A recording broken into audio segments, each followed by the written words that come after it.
She's the most successful woman to ever hit video games. With 10 years, $15 billion, and 30 million games under her belt, Lara Croft has gone from idea to icon. Here's where it all started. In 1995, a young British animator named Toby Gard had an idea for a brand new type of adventure game. Featuring a male lead, the 3D third-person shooter was set in mysterious Egyptian pyramids and Aztec temples. The original idea for Tomb Raider was to make a game like actually an interactive movie. It got me incredibly excited, and that was really the core idea. A core idea he had while working at Core Design in the small UK town of Derby. He said, well, I fancied doing this game in pyramids. And I said, yeah, that's kind of cool. And he's got this guy on the screen with a whip and a hat. And I said, that's why he's bloody Indiana Jones. I mean, you know, you can't do this. So began the quest to design the character into something truly original. The leading man underwent, well, a sex change. Early iterations were based on a South American woman named Lara Cruz. Core Design wanted a UK-friendlier name. The name Croft came out of the phone book. The team sat down and the writer came down with the phone book and just went through the pages and called out things that caught our eye, and we go, ooh, no.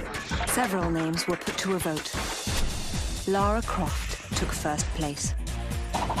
God's gift to his new heroine, an unreal endowment. The goal was to have her as an exaggerated representation of the female form. That was the reason why she has such an exaggerated and caricatured figure, especially at that time when realism was impossible anyways. And suddenly there she was, Lara Croft on screen. Love at first sight. Hardly the case with one of Lara's hopeful platforms, the Sony PlayStation.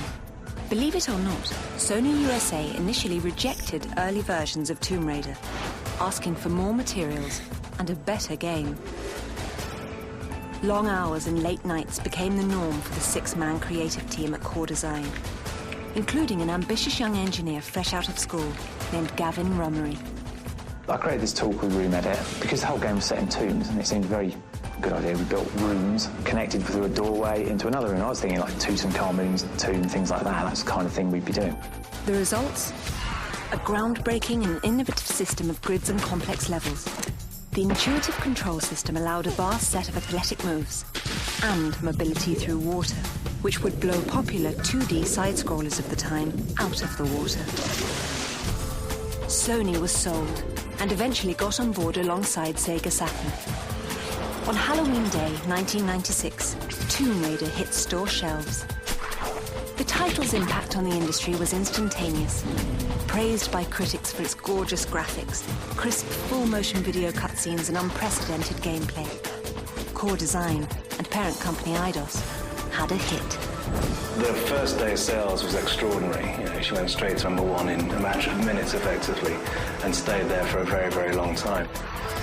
We as a company realised this was not just a video game.